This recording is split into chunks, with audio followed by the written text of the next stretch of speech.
Digestion and absorption chapter को हमने detail में पढ़ा है। इसी चैप्टर को हम अकॉर्डिंग टू एनसीईआरटी स्टडी करेंगे। So let's move according to NCERT. The name of the chapter is digestion and absorption. This is the chapter number 16 of NCERT.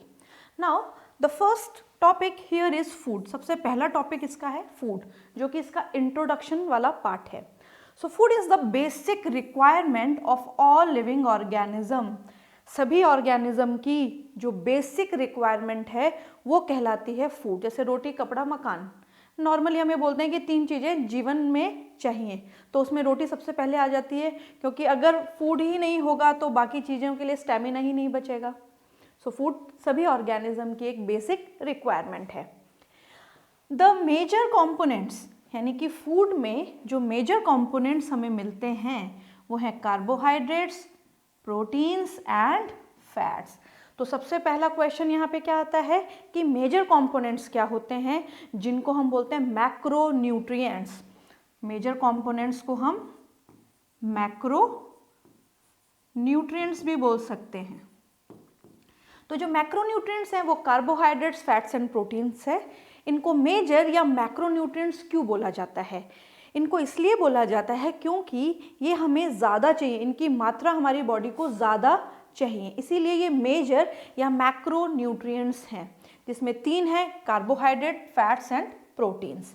Vitamins and minerals are required in smaller quantity, यानी कि vitamins और minerals की आवश्यकता हमारी body को कम होती है, इनकी रिक्वायरमेंट हमारी बॉडी को कम होती है, इसीलिए इनको बायो रेगुलेटर्स भी बोला जाता है। बायो रेगुलेटर्स इसलिए बोला जाता है क्योंकि ये हमें बीमारियों से बचाते हैं। जो कम मात्रा में चाहिए उनको हम कहेंगे micronutrients. These are micronutrients which are required in smaller quantity या लेसर क्वांटिटी। अब यहाँ पे फूड हमें क्यों चाहिए? फूड हमें क्यों खाना चाहिए? फूड हमें इसलिए चाहिए क्योंकि फूड हमें एनर्जी देता है। It gives us energy. Energy देने वाले कौन से न्यूट्रिएंट्स है? Carbohydrates and fats. Organic material for growth and repair of tissues, यानी कि टिश्यूज को रिपेयर करता है, ग्रोथ में मदद करता है, तो यानी कि बॉडी बिल्डिंग करता है। ऐसा कौन सा फूड है जो बॉडी बिल्डिंग करता है? प्रोटीन। प्रोटीन क्या है? एक टाइप का मैक्रो न्यूट्रिएंट है। फिर हम बात करते हैं वाटर की। वाटर भी बहुत ज़्यादा ज़रूरी है। It plays an important role in metabolic processes. ये मेटाबॉलिक प्रोसेसेस में बहुत ही इम्पॉर्टेंट रोल प्ले करता है। जब हमने इस चैप्टर को डिटेल में पढ़ा था तो वहाँ पे हमने डाइजेस्टिव एंजाइम्स की बात की थी।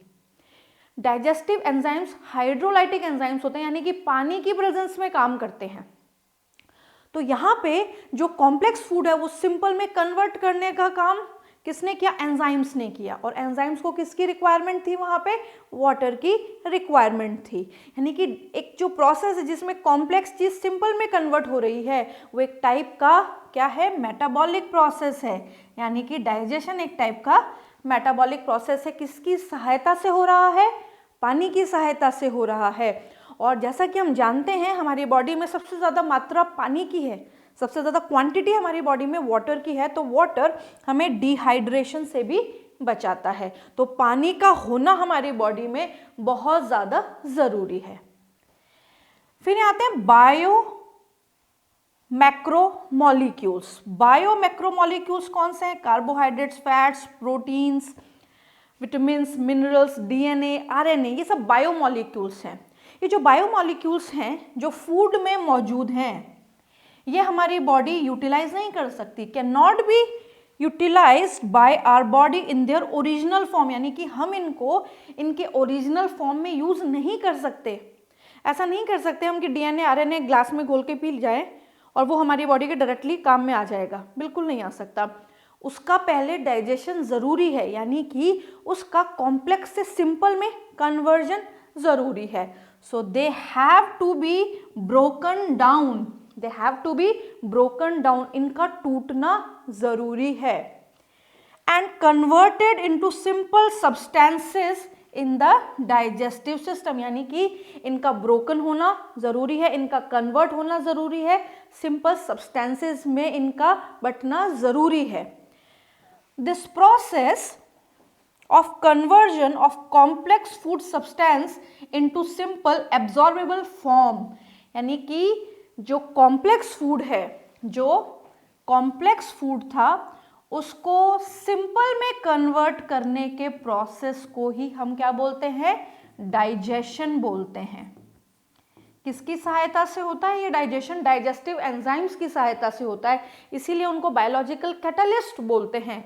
तो यहाँ पे हमने पढ़े थे पॉलीसेकेराइड्स, पॉलीपेप्टाइड्स, ट्राइग्लिसराइड्स, सब क्या थे? कॉम्प्लेक्स थे। और सिंपलर फॉर्म क्या थी? कार्बोहाइड्रेट्स की सिंपलर फॉर्म थी ग्लूकोज, प्रोटीन्स की थी अमाइनो एसिड्स, फैट्स की थी फैटी एसिड्स एंड ग्लिसरॉल। अब ये जो सिंपल सब्सटेंसेस थे, यहाँ पे ये कॉम्प्लेक्स सब्सटेंसेस थे, कॉम्प्लेक्स से सिंपल में कन्वर्ट हुए। तो ये जो सिंपल थे ये डिफ्यूजिबल फॉर्म थी या एब्जॉर्ब होने वाली फॉर्म थी, इसीलिए इनको बोला जाता है एब्जॉर्बेबल फॉर्म, यानी कि जो एब्जॉर्ब हो पाए, यानी कि जो ब्लड में मिक्स हो पाए। इस प्रोसेस को हम बोलते हैं digestion. Conversion of complex to simple is known as digestion. ये जो डाइजेशन का प्रोसेस है ये होता है डाइजेस्टिव सिस्टम में। It is carried out by our digestive system, यानी कि पूरा सिस्टम इसीलिए बना है कि ये फूड को पचा सके, डाइजेस्ट कर सके। अब यहाँ पे डाइजेस्टिव सिस्टम में दो प्रकार के डाइजेशन होते हैं। It is of two types, the mechanical and the biochemical method. It means the digestion occurs by two methods. तो यहाँ पे फिर से क्वेश्चन, कौन कौन से मेथड से होता है डाइजेशन? डाइजेशन होता है दो प्रोसेस से। It occurs by mechanical process, it occurs by biochemical process. Now mechanical क्या है? तो मैकेनिकल में खाना चबाना यानी मैस्टिकेशन और च्यूइंग एक टाइप का मैकेनिकल डाइजेशन है। पेरिस्टाल्टिक मूवमेंट, पेरिस्टाल्टिक मूवमेंट पूरी एलिमेंट्री कैनाल में होता है। सबसे ज़्यादा जो चर्निंग नाम का मूवमेंट होता है वो स्टमक में होता है। किस प्रकार का मूवमेंट है? मैकेनिकल मूवमेंट है। बायोकेमिकल में आ जाएंगे एंजाइम्स। जो भी प्रोसेस एंजाइम की सहायता से हो रहा है उस प्रोसेस को हम कहते हैं बायोकेमिकल प्रोसेस। तो डाइजेशन का प्रोसेस दो मेथड से होता है, मैकेनिकल और बायोकेमिकल।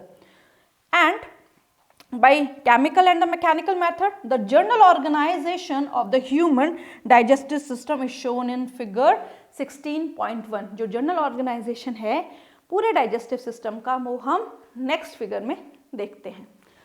तो ये डाइजेशन का या फिर हम ये कह सकते हैं इस पर्टिकुलर टॉपिक का एक बहुत ही इम्पॉर्टेंट डायग्राम है। इसमें कौन सी चीज़ कहाँ पे प्रेजेंट है आपको लेबलिंग आनी चाहिए। अगर आपको लेबलिंग नहीं आएगी तो आप यहाँ पे जैसे गलती कर सकते हैं, माउथ कहाँ है, बकल कैविटी कहाँ है, ग्लैंड्स कहाँ है। तो यहाँ पे बकल रीजन की आपको पूरी लेबलिंग आनी चाहिए। तो क्वेश्चन किस पे आता है? बेसिकली लेबलिंग पे। तो सबसे पहले हम बात करते हैं कि डाइजेस्टिव सिस्टम, ये पूरा एक डाइजेस्टिव सिस्टम है। तो डाइजेस्टिव सिस्टम में हम दो चीज़ें पढ़ते हैं, elementary canal and associated glands और डाइजेस्टिव ग्लैंड्स।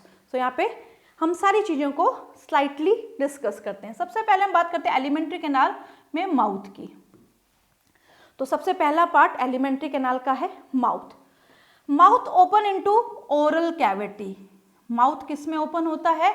माउथ ओपन होता है ओरल कैविटी में। ओरल कैविटी को हम बकल कैविटी भी बोलते हैं। अब बकल कैविटी कौन सा रीजन है? ये वाला एरिया माउथ है। माउथ और बकल कैविटी बिल्कुल अलग है। माउथ ओपन होता है कैविटी में और ये जो रीजन है अंदर वाला, जब हम मुंह खोलते हैं that region is buccal cavity. अब हम सामने शीशे के सामने खड़े होकर देखेंगे कि इसमें क्या क्या चीज़ें हैं, तो हमें दो चीज़ें एकदम क्लियरली नजर आएंगी। तो ओरल कैविटी में हमें नजर आएंगे टीथ एंड टंग। टीथ और टंग ओरल कैविटी या बकल कैविटी में प्रेजेंट है।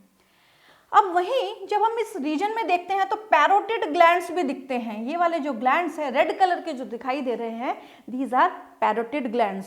पैरोटिड ग्लैंड्स एक टाइप के सेलेवरी ग्लैंड्स हैं और ये लार्जेस्ट सैलिवरी ग्लैंड है जो कि एक एंजाइम बनाते हैं सलाइवा में, यानी कि एंजाइम का सिक्रीशन करते हैं, दैट इज टाइलिन। ग्लैंड्स तो बहुत सारे हैं बट जो टाइलिन का सिक्रीशन करता है that is parotid gland only. दूसरे ग्लैंड्स जो सलाइवरी ग्लैंड्स में काउंट होते हैं सब मैक्सिलरी एंड सब लिंगुअल। सब मैक्सिलरी एंड सब लिंगुअल ये दोनों भी ग्लैंड्स हैं, बट यहाँ पे इनका जो काम है, इनका काम भी सेम पैरोटिड ग्लैंड जैसा ये सलाइवा बनाना। तो यहाँ पे जो मैक्स वर्ड है वो ये रिप्रेजेंट कर रहा है कि मैक्सिमम सलाइवा का सिक्रीशन करते हैं सब मैक्सिलरी ग्लैंड्स। तो ये तीनों हो गए सैलिवरी ग्लैंड्स। अब यहाँ पे माउथ, ओरल कैविटी दोनों पार्ट हमने डिस्कस कर लिए हैं। Oral cavity Leeds into pharynx, तो फेरिंग्स का number 3, mouth is number 1, oral cavity is number 2 and pharynx is number 3। Pharynx एक कॉमन पैसेज है, it is a common passage for both food and air, यानी कि food और air के लिए एक कॉमन पैसेज है, यानी कि हम सांस लेंगे तो भी फेरिंग्स में जाएगी और खाना खाएंगे तो भी फेरिंग्स में आएगा। इसके बाद pharynx Leeds into a pipe, this pipe is number 4 and the name is oesophagus. Pharynx किस में ओपन होती है? ईसोफेगस में ओपन होती है। अब यहाँ पे क्वेश्चन किस तरीके से आता है, किस किस के थ्रू ये नीचे जा रही है, यानी कि ऊपर से नीचे ये किस तरीके से आ रही है। तो सबसे पहले एक और चीज यहाँ पे हम डिस्कस करेंगे कि जो माउथ है वो एंटीरियर ओपनिंग है, यानी कि माउथ से शुरुआत हो रही है, सबसे अगला हिस्सा। अब ये जो हिस्सा है ये नीचे की तरफ जा रहा है, और जैसे ये नीचे की तरफ जा रहा है तो ये किस किस की सहायता से, यानी कि कौन कौन से बॉडी के हिस्सों से पास हो रहा है। तो ईसोफेगस नेक से, थोरैक्स यानी कि चेस्ट रीजन से, नेक से, थोरैक्स से, उसके बाद में डायफ्राम, और डायफ्राम को ये क्रॉस करता है, यानी कि ये डायफ्राम को चीरते हुए निकलता है, और वो जो एरिया बनता है उसको हम कहते हैं हाइटस, और अल्टीमेटली ये ओपन हो जाता है स्टमक में। और स्टमक के कौन से रीजन में?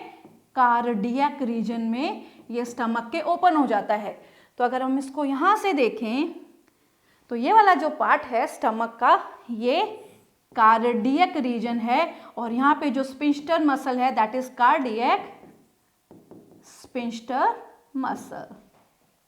क्या करती है ये? ईसोफेगस की ओपनिंग को रेगुलेट करती है स्टमक में। क्वेश्चन कहाँ से आएगा कि कार्डियक स्पिंस्टर क्या काम करती है? तो कार्डियक स्पिंस्टर ईसोफेगस की ओपनिंग को स्टमक में रेगुलेट करती है कि एक बार अगर फूड स्टमक में आ गया तो दोबारा से ईसोफेगस में न जाए। इसके बाद आता है stomach number 5, it is a J shaped organ. ये जे शेप्ड ऑर्गन है, और इस जे शेप्ड ऑर्गन में फूड टेम्परेली स्टोर होता है। यहाँ पे चर्निंग मूवमेंट होता है, सबसे ज़्यादा स्ट्रॉन्ग पेरिस्टाल्टिक मूवमेंट यहाँ पे होता है। इसके बाद फूड अल्टीमेटली स्टमक से और जाता है स्मॉल इंटेस्टाइन में।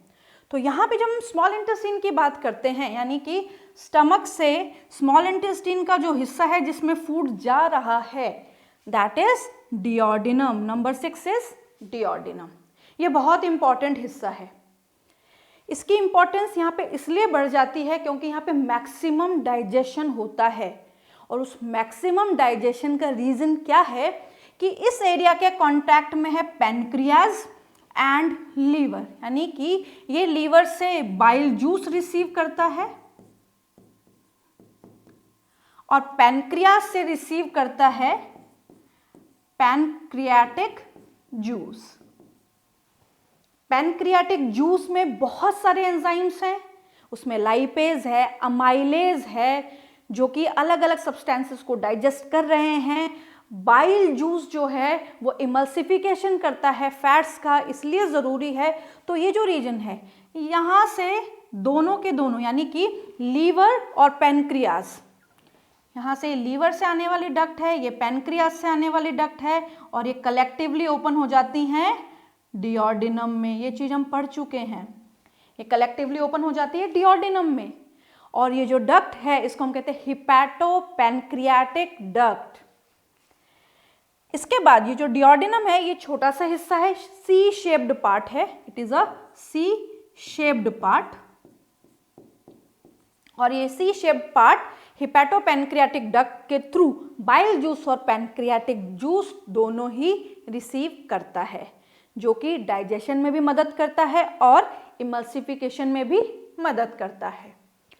लीवर लार्जेस्ट ग्लैंड है हमारी बॉडी का, सबसे बड़ा ग्लैंड। सबसे बड़ा ग्लैंड होने के साथ साथ इसका मेन काम क्या है? बाइल जूस बनाना।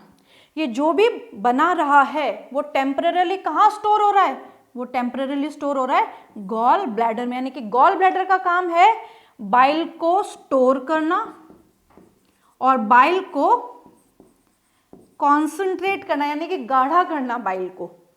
अब यहाँ पे पैनक्रियाज के बारे में हम बात करते हैं। जो पैनक्रियाज है इसके दो पार्ट हैं, इसी कारण हम इसको हिटेरोक्राइन ग्लैंड बोलते हैं। तो यहाँ पे पैनक्रियाज में जो पैनक्रियाटिक एसिनी है, ये पैनक्रियाटिक एसिनी कौन सा पार्ट है पैनक्रियाज का? ये वो वाला पार्ट है जो एक्सोक्राइन पार्ट है और बनाएगा पैनक्रियाटिक जूस। तो पैनक्रियाटिक एसिनी क्या बना रहे हैं? पैनक्रियाटिक जूस, जो किस में मदद करेगा? कार्बोहाइड्रेट्स, प्रोटीन और फैट के डाइजेशन में मदद करेगा। यानी कि ये छोटा सा हिस्सा सबसे ज्यादा डाइजेशन कर रहा है। उसके बाद जब डिओडिनम है वो ओपन होती है जेजुनम में। This is number 7। ये कॉइल्ड स्ट्रक्चर है और ये कॉइल्ड स्ट्रक्चर होने के साथ साथ यहाँ पे इनर लाइनिंग में विलाइज प्रेजेंट हैं जो कि एब्जॉर्प्शन करती हैं। इसके बाद jejunum Leeds into again a coiled structure, ये भी एक कॉइल्ड स्ट्रक्चर में लीड हो जाता है, उसको हम कहते हैं ileum. That is point number 8। जो इलियम है, इस इलियम की इंपॉर्टेंस यहाँ पे इसलिए ज़्यादा है क्योंकि यहाँ पे भी बहुत सारे पैचेस प्रेजेंट हैं जिनको हम कहते हैं पियर्स पैचेस। पियर्स पैचेस, ये जो पियर्स पैचेस हैं ये है lymph nodes, a special type of lymph nodes. ये स्पेशल टाइप के लिम्फ नोड्स हैं और ये स्पेशल टाइप के लिम्फ नोड्स क्या करते हैं? इम्यूनिटी प्रोवाइड करते हैं। इलियम सबसे ज़्यादा कॉइल्ड, अगर क्वेश्चन आता है कि इलियम और जेजुनम में से ज़्यादा कॉइलिंग किस में है, तो आंसर इज इलियम। इलियम ज़्यादा कॉइल्ड है कंपैरेटिव टू जेजुनम। अभी जो इलियम पार्ट है, ये इलियम पार्ट ओपन हो जाता है एक ब्लाइंड सैक में। ये इलियम है और ये इलियम यहाँ ओपन हो रहा है एक स्ट्रक्चर में, एक छोटे से पाउच में, एक छोटे से बैग में, जिसको हम बोलते हैं सीकम। यानी कि स्मॉल इंटेस्टाइन खत्म हो गई और शुरू हो गई लार्ज इंटेस्टाइन। तो this is point number 9। Caecum और इलियम, यहाँ पे मान लीजिए ये वाला जो पार्ट है दैट इज इलियम और ये वाला पार्ट है सीकम। तो इस तरीके से एक पार्ट खत्म होने पे जब दूसरा पार्ट शुरू हो रहा है तो एक है स्मॉल इंटेस्टाइन का पार्ट, एक है लार्ज इंटेस्टाइन का पार्ट। तो यहाँ पे जंक्शन होता है जिसको हम कहते हैं इलियोसिकल जंक्शन। ये वाले जंक्शन को हम क्या कहेंगे? इलियम और सीकम का जंक्शन। यहाँ पे इलियोसिकल स्फिंक्टर मसल्स प्रेजेंट हैं। जो भी अनडाइजेस्टेड फूड सीकम में आ गया, वो अनडाइजेस्टेड फूड सीकम से दोबारा इलियम में न जाए, इसको रेगुलेट करता है। अभी जो सीकम है एक छोटा सा पाउच लाइक स्ट्रक्चर है और इस पाउच लाइक स्ट्रक्चर के नीचे एक वर्म लाइक स्ट्रक्चर, यानी कि एक छोटा सा उंगली जैसा structure, a finger like projection is present. This projection is known as vermiform appendix. ये ह्यूमन में वेस्टिजियल होता है, यानी कि हमारी बॉडी में इसका एज सच कोई रोल नहीं है, कभी रोल हुआ करता था। ऐसे ऑर्गन्स जिनका हमारी बॉडी में कोई फंक्शन नहीं है बट हम उनको यूजलेस नहीं बोल सकते, ऐसे ऑर्गन्स को हम कहते हैं वेस्टिजियल ऑर्गन। तो यहाँ पे ये कैसा ऑर्गन हो गया? Vestigial organ. अब ये जो सीकम है इसी से ही एसोसिएटेड है वर्मीफॉर्म अपेंडिक्स। सीकम क्या स्ट्रक्चर है? सीकम एक ब्लाइंड पाउच है, इसको हम क्या बोलते हैं? Blind sac. सीकम को हम क्या बोलते हैं? Blind sac. इसका रीज़न क्या है कि ये केवल एक तरफ से खुला हुआ है और उस रीजन में भी इसमें इलियम एंटर कर, यानी कि यहाँ से इलियम से ये जुड़ा हुआ है। ये जो पर्टिकुलर एरिया है ये छोटा होने के साथ साथ बहुत सारे माइक्रोब्स को होस्ट करता है, यानी कि यहाँ पे बहुत सारे माइक्रोब्स रहते हैं और इन माइक्रोब्स को हम कहते हैं सिम्बायोटिक माइक्रोब्स। अब ये जो सीकम है ये ओपन होता है कोलॉन में, तो ये ऊपर जाने वाली कोलॉन है, इसको हम कहते हैं असेंडिंग कोलॉन। सीधी जाने वाली कोलॉन को हम कहते हैं ट्रांसवर्स कोलॉन। नीचे आने वाली कोलॉन को हम कहते हैं डिसेंडिंग कोलॉन। और जो हल्की सी मोटी और मुड़ गई है उसको हम कहते हैं सिग्मोइड कोलॉन, यानी कि कोलॉन के 4 हिस्से। पहला हिस्सा ascending, second is transverse, third is descending and fourth is sigmoid colon. तो इसकी अगर नंबरिंग देखें तो 9th is caecum, then ascending colon, this is number 10, transfer is number 11, descending is number 12 and 13 is sigmoid colon. अभी जो colon है इसके 4 हिस्से खत्म हो जाते हैं। कोलॉन में हमें एक ही बात याद रखनी है कि वाटर का एब्जॉर्प्शन होता है, पाउच बन जाते हैं, उन पाउच को हम कहते हैं हॉस्ट्रा। ये जो पाउच हमें दिखाई देते हैं रिबन जैसे, इनको हम क्या कहते हैं, हॉस्ट्रा। इसके बाद जो कोलॉन है वो ओपन होती है रेक्टम में। रेक्टम क्या करता है, ये फीसेस को स्टोर करता है, यानी कि ये फीकल मैटर को टेम्परेरली स्टोर करता है। इसके बाद आता है anus. Anus is posterior, posterior यानी कि एलिमेंट्री कैनाल का पिछला हिस्सा। अगला हिस्सा कौन सा था, एंटीरियर पार्ट, माउथ, तो एनस क्या हो गया इसका, पोस्टीरियर पार्ट। तो यहाँ पे हमने एलिमेंट्री कैनाल के साथ साथ एसोसिएटेड ग्लैंड्स के बारे में भी पढ़ा और हल्का हल्का ये डिस्कस किया कि किसकी क्या इंपॉर्टेंस है। अब फिर से हम अकॉर्डिंग टू एनसीईआरटी लाइंस चलते हैं। डाइजेस्टिव सिस्टम, डाइजेस्टिव सिस्टम में 2 चीजें, alimentary canal and associated glands. Associated glands में हमने पढ़े salivary glands, liver, pancreas, intestinal glands, अगर स्टमक में होंगे तो गैस्ट्रिक ग्लैंड्स। अब बात आती है एलिमेंट्री कैनाल की। तो एलिमेंट्री कैनाल क्या है, alimentary canal begins with anterior opening, ये आ गया यहाँ पे, एंटीरियर यानी कि अगली, ओपनिंग यानी कि ऐसा हिस्सा जहां से किसी चीज की शुरुआत हुई है, खुला हुआ हिस्सा, ओपन हिस्सा। Anterior opening is called mouth and opens out posteriorly, यानी कि पिछले हिस्से में क्या मौजूद है, एनस मौजूद है, जैसा कि अभी हमने डायग्राम में देखा।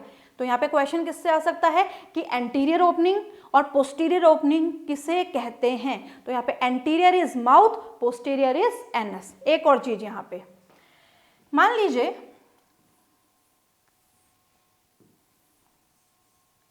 ये हमारी आउटर बॉडी वॉल है, this is outer body wall और बॉडी वॉल, और इसी में ही यहां पे बिल्कुल सेंटर में एक ट्यूब प्रेजेंट है, इसके बिल्कुल सेंटर में एक ट्यूब प्रेजेंट है। तो हम आउटर बॉडी वॉल को क्या बोलेंगे, एक ट्यूब। इसमें जो बीच में बिल्कुल सेंटर में ट्यूब है ये एक और ट्यूब, तो इस ऑर्गेनाइजेशन को बोला जाता है tube within tube body organisation, यानी कि ट्यूब के अंदर ट्यूब। तो हमारे अंदर कौन सा बॉडी ऑर्गेनाइजेशन है, tube within a tube body organisation. तो ये तो आउटर बॉडी वॉल हो गई और ये हो गई हमारी एलिमेंट्री कैनाल। ये वाला पार्ट हो गया इसका माउथ, ये वाला पार्ट हो गया इसका एनस। तो यहाँ पे जो बॉडी ऑर्गेनाइजेशन होता है उसको हम कहते हैं tube within a tube body organisation. दूसरा क्वेश्चन कि tube within a tube body organisation में क्या माउथ और एनस कंप्लीट होते हैं, बिल्कुल। जिन ऑर्गेनाइजेशन में माउथ टू एनस कंप्लीट होता है डाइजेस्टिव सिस्टम, उसी ऑर्गेनाइजेशन को बोला जाता है tube within a tube body organisation, जो कहाँ से शुरू होता है, निमेटोड से। Next, the mouth leads into buccal cavity और ओरल कैविटी। जो माउथ है ये वाला पार्ट है, this is not a buccal cavity. Mouth and buccal cavity ये दोनों ही डिफरेंट हैं, इसका विशेष ध्यान रखना। माउथ जब ओपन होता है तो एक कैविटी में ओपन होता है, उस कैविटी को हम बोलते हैं बकल कैविटी। अब जैसे हम मुंह खोलते हैं तो हमें दो चीजें मुख्य तौर पे दिखाई देती हैं, जैसा कि अभी हमने डिस्कस किया था।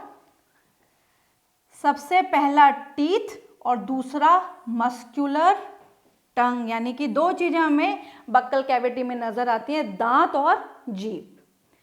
दांत भी जरूरी हैं क्योंकि हम जो खाना चबा रहे हैं, जो मैकेनिकली चबा रहे हैं, वो सबसे इंपॉर्टेंट पार्ट है, निगल तो सकते नहीं हम। उसी तरीके से हम टंग की बात करते हैं तो फूड को मिक्स करना, स्वॉलोइंग में मदद करना, माउथ को ब्लॉक कर देना, इन सब में मदद करती है। कंप्लीट मस्कुलर ऑर्गन है टंग, क्या है? कंप्लीट मस्कुलर ऑर्गन है, वहां पे बोन नहीं है। अब यहाँ पे अगर हम टूथ की बात करें, यानी कि we are talking about single teeth, हम यहाँ पे केवल एक ही दांत की बात कर रहे हैं। So here the tooth is embedded in a socket of jaw bone, यानी कि जो हमारा दांत है वो हमारे बोनी सॉकेट में अंदर धंसा हुआ है। मान लीजिए बोन का सॉकेट है, तो इसमें हमारा जो दांत है उसकी जो रूट है इस तरीके से अंदर बिल्कुल अच्छी तरीके से चिपकी हुई है, बहुत अच्छी तरीके से अटैच्ड है। तो इस टाइप का जब डेंटिशन होता है जिसमें सॉकेट में, बोनी सॉकेट में दांत की रूट अच्छी तरीके से अटैच्ड होती है, ऐसा टाइप का डेंटिशन होता है थीकोडोंट। इंपॉर्टेंट है, हमारा जो डेंटिशन है उसमें एक टाइप का डेंटिशन है थीकोडोंट, यानी कि इस प्रकार के अटैचमेंट को थीकोडोंट बोला जाता है। The majority of mammals include human beings form two sets of teeth, यानी कि हमारी बॉडी में बेसिकली बक्कल चैम्बर में दो सेट ऑफ टीथ आते हैं। अब पूरी जीवन में अगर दो सेट ऑफ टीथ आएंगे तो वो कौन से हैं? एक है टेम्परेरी टीथ, या इनको डेसिडुअस टीथ भी बोलते हैं, और उनको रिप्लेस किया जाता है परमानेंट टीथ या एडल्ट टीथ से। तो यहाँ पे दो बातें हो गई। पहला क्वेश्चन कि हमारा जो डेंटिशन है वो एक तो हो गया थीकोडोंट, दूसरा हो गया डाइफियोडोंट। दो सेट ऑफ टीथ आएंगे पूरे जीवन में तो डेंटिशन कहलाएगा डाइफियोडोंट। तो इस प्रकार के डेंटिशन को क्या बोला जाता है? डाइफियोडोंट। एक एडल्ट ह्यूमन में 32 परमानेंट टीथ मौजूद हैं। हम बोलते हैं ना 32, तो 32 का मतलब एग्जैक्टली क्या है कि 32 दांत हैं हमारे। तो हमारे 32 परमानेंट टीथ होते हैं बक्कल चैम्बर में, जो कि 4 अलग अलग टाइप के दांत से मिलके बने होते हैं, विच आर ऑफ 4 टाइप्स, यानी कि 4 अलग अलग टाइप के दांत हमारे जॉज में होते हैं। कौन कौन से? Incisors, canines, premolars and molars. इसी कारण 4 अलग अलग प्रकार के दांत हैं, इसी कारण ये डेंटिशन कहलाता है हेटेरोडोंट डेंटिशन, यानी कि 4 अलग अलग प्रकार के दांत अपर और लोअर दोनों जॉज में, तो ये क्या हो गया? हेटेरोडोंट। तो यहाँ पे क्वेश्चन क्या आएगा कि हमारा डेंटिशन किस किस प्रकार का है? थीकोडोंट, डाइफियोडोंट एंड हेटेरोडोंट, यानी कि तीनों टाइप का डेंटिशन हम शो करते हैं। थीको सॉकेट में, बोनी सॉकेट में दांत धसा हुआ है, अच्छी तरीके से एम्बेडेड है। डाइफियोडोंट 2 सेट ऑफ दांत आएंगे, और heterodont 4 different type of teeths are present according to their structure and function, structure और फंक्शन के आधार पे। अब जो डेंटल फॉर्मूला है, the arrangement of teeth in each half of the upper and the lower jaw, यानी कि अपर और लोअर जॉ में जो दांतों का अरेंजमेंट है वो किस प्रकार का है? ICPM एंड M, यानी कि ये जो incisors, canines, premolars and molars हैं ये इस तरीके से अरेंज हैं, तो अरेंजमेंट को हम क्या बोलते हैं? Dental formula. तो एक अडल्ट का डेंटल फॉर्मूला है 2 1 2 3। एक अडल्ट का डेंटल फॉर्मूला क्या है? 2 1 2 3। इसको डिस्कस करते हैं। 2 1 2 3 अपॉन 2 1 2 3। कहने का सिंपल सा ये मतलब है कि हम आधे जॉ की बात कर रहे हैं, तो इसको अगर काउंट करें 2 + 1 3 + 2 5 6 7 8, तो ऊपर 8, आधे जॉ में बात कर रहे हैं, नीचे भी आधे जॉ की बात करें, पूरे की बात करेंगे तो इंटू टू यानी कि 16 ऊपर दांत और 16 ही नीचे दांत, तो टोटल कितने हो गए 32 टीथ, यानी कि एक अडल्ट में 32 दांत होते हैं। वहीं हम बात करें छोटे बच्चों में, तो छोटे बच्चों में 2102 अपॉन 2102 यानी कि डेंटल फॉर्मूला एक छोटे बच्चे का, एक चाइल्ड का क्या होगा 2102 अपॉन 2102। तो यहाँ पे 2 + 1 3, 3 + 2 5, तो यहाँ पे 5 अपॉन 5 इंटू 2 10 अपॉन 10 यानी कि ऊपर भी 10 दांत और नीचे भी 10 दांत। तो बच्चों में टोटल दांत कितने हो गए 20, अडल्ट में कितने हो गए 32 टीथ्स।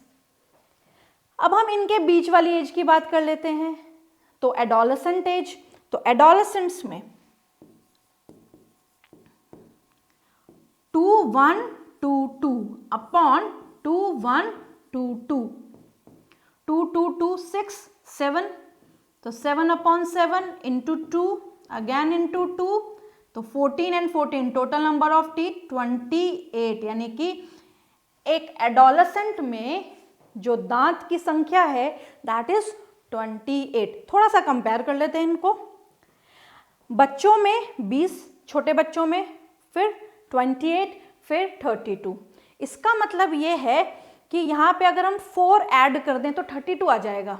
इसका मतलब ये है कि जो विजडम टूथ है, जो अक्कल जाड़ जिसे हम बोलते हैं, वो अडल्ट में यानी कि 25 साल तक के उम्र के लोगों में ही पाई जाती है।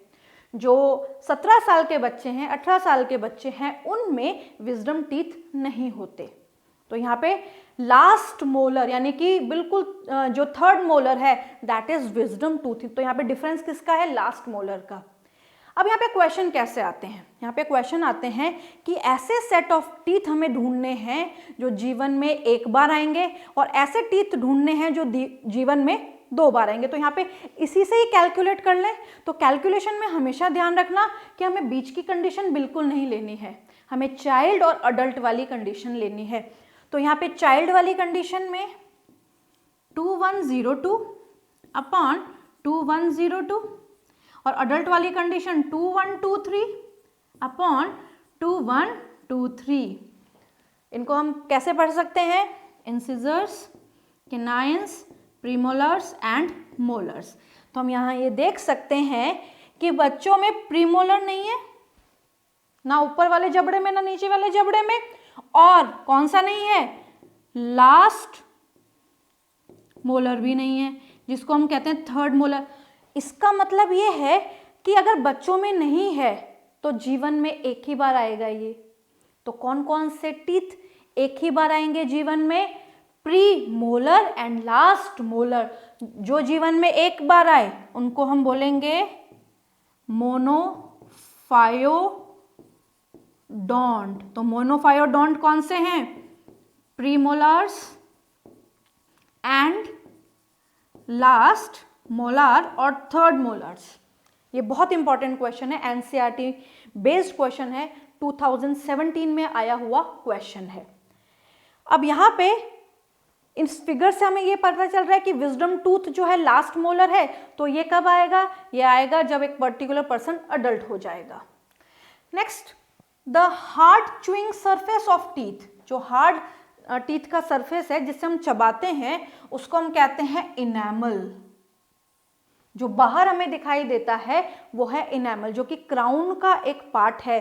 तो यहाँ पे क्वेश्चन किससे आता है कि इनेमल को सिक्रीट करने वाली सेल्स कौन सी हैं। तो एनेमल सिक्रीट करने वाली सेल हैं अमीलोब्लास्ट सेल। कौन सी सेल है, अमीलोब्लास्ट सेल, जो कि हमारा वो दांत का हिस्सा है जो मैस्टिकेशन में मदद करेगा। फिर हम बात करते हैं टंग की। टंग एक फ्रीली मूवेबल मस्कुलर ऑर्गन है। टंग एक फ्रीली मूवेबल मस्कुलर ऑर्गन है जो हमारे बकल कैविटी के फ्लोर से अटैच होता है फ्रेन्यूलम की सहायता से। क्वेश्चन, फ्रेन्यूलम पे क्वेश्चन आता है कि फ्रेन्यूलम क्या है, तो फ्रेन्यूलम वो पार्ट है जो जीभ को और बकल कैविटी को अटैच्ड रखता है। The upper surface of the tongue has small projection called papillae. जो हमारी जीभ की ऊपरी सतह है उस पे क्या मौजूद है, प्रोजेक्शंस मौजूद हैं, and these projections are known as papillae, जिनमें कुछ में क्या मौजूद हैं, टेस्ट बर्ड्स, जिनको हम कहते हैं गैस्टेटरी रिसेप्टर्स, जिनको हम बोलते हैं गैस्टेटरी रिसेप्टर्स, जो हमें स्वाद का अनुभव कराते हैं। अलग अलग प्रकार के स्वाद का हम इनकी सहायता से अनुभव कर सकते हैं। अब यहाँ पे जब पैपिले की बात आई है तो थोड़ा सा इसका डिस्कशन करते हैं। जो पैपिलेज हैं वो 4 टाइप के हैं,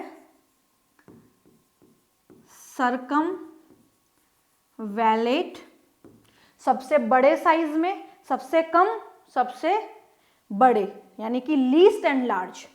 फिर हम बात करते हैं फंगीफॉर्म।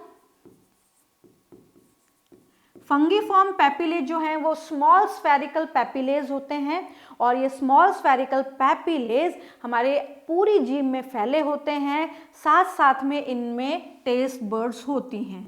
जो ध्यान रखने वाली बात है वो ये है कि टेस्ट बर्ड्स किस में है, फंगीफॉर्म पैपिले में है। दूसरा है filiform. Filiform papillae white colour के पैपिले हैं, और ये व्हाइट कलर के पैपिले पूरी जीभ पे फैले होते हैं, कॉनिकल शेप के होते हैं, थ्रेड लाइक शेप के होते हैं, और इनकी खास बात ये है कि इनमें टेस्ट बर्ड्स नहीं होती, इनमें टेस्ट बर्ड्स मौजूद नहीं है। टेस्ट बर्ड्स किस में है, केवल फंगीफॉर्म में। लास्ट वाले पैपिले हैं फॉलिएट पैपिले। जो फॉलिएट पैपिले हैं वो ह्यूमंस में वेस्टिजियल हैं, यानी कि फंक्शनलेस बट नॉट यूजलेस। तो यहाँ पे टंग का पूरा इंट्रोडक्शन खत्म हो जाता है जिन पे क्वेश्चन आता है। फिर हम बात करते हैं the oral cavity Leeds into a short pharynx. जो ओरल कैविटी, पहला हिस्सा हमने माउथ पढ़ा, दूसरा हिस्सा हमने पढ़ा ओरल कैविटी। ओरल कैविटी में हमने दांत और जीभ के बारे में पढ़ा, हमने डेंटिशन यानी कि डेंटल फॉर्मूला पढ़ा कि किस प्रकार का अरेंजमेंट होता है। अब यहाँ पे हम बात करेंगे कि फेरिंग्स क्या है। फेरिंग्स एक कॉमन पैसेज है किस किस के लिए, फूड और एयर के लिए। ये क्वेश्चन है डायरेक्ट ऐसे के ऐसे उठ के आता है कि which is the common passage for both food and air. So pharynx is the common passage for both food and air. The oesophagus and the trachea. Oesophagus क्या है, फूड पाइप, और ट्रैकिया क्या है, wind pipe. Open into pharynx, दोनों के दोनों pharynx में open होते हैं। अब यहां पे एक cartilaginous flap called epiglottis prevent the entry of food into the glottis and the opening of the wind pipe during swallowing. तो यहाँ पे एक इंपॉर्टेंट बात क्या हो जाती है, ध्यान रखने वाली बात है कि हमारी जो आगे वाली पाइप है, 2 पाइप है एक के पीछे एक, और बायोलॉजी में जो आगे प्रेजेंट है दैट इज वेंट्रल, जो पीछे प्रेजेंट है दैट इज डॉर्सल। तो आगे वाली जो पाइप है उसको हम बोलेंगे विंड पाइप, पीछे वाली पाइप को हम बोलेंगे food pipe that is oesophagus, wind pipe को हम ट्रैकिया भी बोलते हैं। तो जैसे हम निगलते हैं कोई भी चीज, तो यहाँ पे क्या होता है कि जो विंड पाइप है इसको बंद करने के लिए, ढक्कन बंद करने के लिए एक छोटा सा फ्लैप जैसा स्ट्रक्चर होता है, इसको हम बोलते हैं एपिग्लॉटिस। ये एपिग्लॉटिस क्या करता है, ग्लॉटिस को क्लोज कर देता है। ग्लॉटिस क्या, ओपनिंग ऑफ विंड पाइप, तो उस ओपनिंग को बंद कर देता है जैसे फूड पार्टिकल कहाँ ना जाए, फूड पार्टिकल ट्रैकिया में न जाए। तो यहाँ पे ये फ्लैप्स बहुत ज़्यादा इंपॉर्टेंट है। अब यहाँ पे the oesophagus is thin long tube which x tends posteriorly. अब यहाँ पे फेरिंग्स की बात कंप्लीट हो जाती है, जो गार्ड है उसकी बात भी कंप्लीट हो जाती है। अब सीधा आ जाते हैं ईसोफेगस पे। ईसोफेगस एक लंबी पतली ट्यूब है जो नीचे की तरफ आ रही है, यानी कि पोस्टीरियरली जा रही है। और किस किस रास्ते से जा रही है, नेक, थॉरेक्स एंड डायफ्राम के रास्ते से जा रही है। और डायफ्राम को एकदम क्रॉस करते हुए एक जे शेप्ड बैग में, यानी कि एक बैग जैसे स्ट्रक्चर में ओपन हो जाती है, जिसको हम बोलते हैं स्टमक। जे शेप्ड, स्टमक को क्या बोला है, जे शेप्ड ऑर्गन बोला है। तो ईसोफेगस ओपन्स इनटू स्टमक। फिर यहाँ पे जिस तरीके से ये ओपन होती है, मान लीजिए ये स्टमक है, ये ईसोफेगस आ रही है, तो यहाँ पे जो वेल्व यानी कि यहाँ पे जो स्फिंक्टर प्रेजेंट होगा उस स्फिंक्टर को हम क्या बोलेंगे? Gastro-oesophageal sphincter. क्या करेगा? It regulate the opening of oesophagus into stomach. Important है। कौन सा स्फिंक्टर रेगुलेट करता है ईसोफेगस की ओपनिंग को स्टमक में? तो उसको बोला जाता है गैस्ट्रोइसोफेजियल स्फिंक्टर। इसका एक और नाम है cardiac sphincter. Now the stomach located in the upper left portion of the abdominal cavity। Abdominal cavity में अपर लेफ्ट पोर्शन में स्टमक की लोकेशन है। एक और बात, जब हम डाइजेस्टिव सिस्टम के बारे में पढ़ते हैं, एलिमेंट्री कैनाल के बारे में पढ़ते हैं, तो इनका ओरिजिन बहुत इंपॉर्टेंट है। तो जो एलिमेंट्री कैनाल है वो एक्टो मीजोडर्मल ओरिजिन है, पर मीजोडर्म ध्यान रखना केवल एक ही पार्ट है जो मीजोडर्म से ओरिजिनेटेड है, वो है डेंटाइन। तो यहाँ पे मीजोडर्म को बिल्कुल हम हटा देते हैं क्योंकि एक्सेप्शन को हम यहाँ काउंट नहीं करेंगे, नहीं तो कंफ्यूज हो जाएंगे। तो इसका ओरिजिन आपको क्या मानना है? केवल ecto endodermal in origin. Next हम बात करते हैं स्टमक की। तो स्टमक में 3 हिस्से हैं, cardiac, fundus and pyloric. But अगर हम डिटेल में देखते हैं तो एक बॉडी को भी हम यहाँ पे काउंट करते हैं, बट एनसीईआरटी ने केवल इसके 3 हिस्से ही बताए हुए हैं। So here these are the different parts of the stomach, but diagram में एनसीईआरटी ने दे रखा है body part. So here this is the cardiac part. ये वाला जो पार्ट है स्टमक का वो कार्डियक पार्ट है, जिसमें ईसोफेगस ओपन होती है। हल्का सा फूला हुआ हिस्सा फंडस है। ये वाला जो स्वॉलन पार्ट है ये फंडस है। जो मेन पार्ट है वो बॉडी है, और बॉडी के बाद आता है पाइलोरिक पार्ट जो कि स्मॉल इंटेस्टाइन में ओपन हो जाता है, और यहाँ जो स्फिंक्टर है उसको हम कहेंगे पाइलोरिक स्फिंक्टर। यानी कि पाइलोरिक स्फिंक्टर क्या करता है? स्टमक की ओपनिंग को डियोडिनम में रेगुलेट करता है। नेक्स्ट हम बात करते हैं इंटेस्टाइन की। इंटेस्टाइन यानी कि we are talking about small intestine. हम स्मॉल इंटेस्टाइन की बात कर रहे हैं। स्मॉल इंटेस्टाइन के 3 इंपॉर्टेंट हिस्से। It is divided into 3 regions और distinguishable into 3 regions. The U shaped और C shaped duodenum, a long coiled middle portion called jejunum and highly coiled ileum। 3 हिस्से, C और U shaped duodenum। इसके बाद आता है मिडल पोर्शन जिसको हम कहते हैं जेजुनम, और highly coiled part that is ileum। The opening of stomach into the duodenum is guarded by pyloric sphincter। ये आ गया अपने आप में क्वेश्चन कि स्टमक की डियोडिनम में ओपनिंग को रेगुलेट करता है पाइलोरिक स्फिंक्टर। ये इंपॉर्टेंट है। Ileum opens into a large intestine. जो इलियम है वो लार्ज इंटेस्टाइन में ओपन होता है। जब ओपन होता है तो यहाँ पे भी स्फिंक्टर है, वेल्व है। तो यहाँ पे जो वेल्व है उसको हम बोलेंगे इलियोसिकल वेल्व, और यहाँ जो सर्कुलर मसल हैं उनको हम बोलेंगे इलियोसिकल स्फिंक्टर मसल्स। क्या कर रही हैं ये रेगुलेट कर रही हैं कि जिससे पीछे फ्लो ना हो अनडाइजेस्टेड फूड का। अब लार्ज इंटेस्टाइन की बात करते हैं। Large intestine consist of caecum. Caecum पहला हिस्सा, कोलोन दूसरा हिस्सा एंड रेक्टम तीसरा हिस्सा।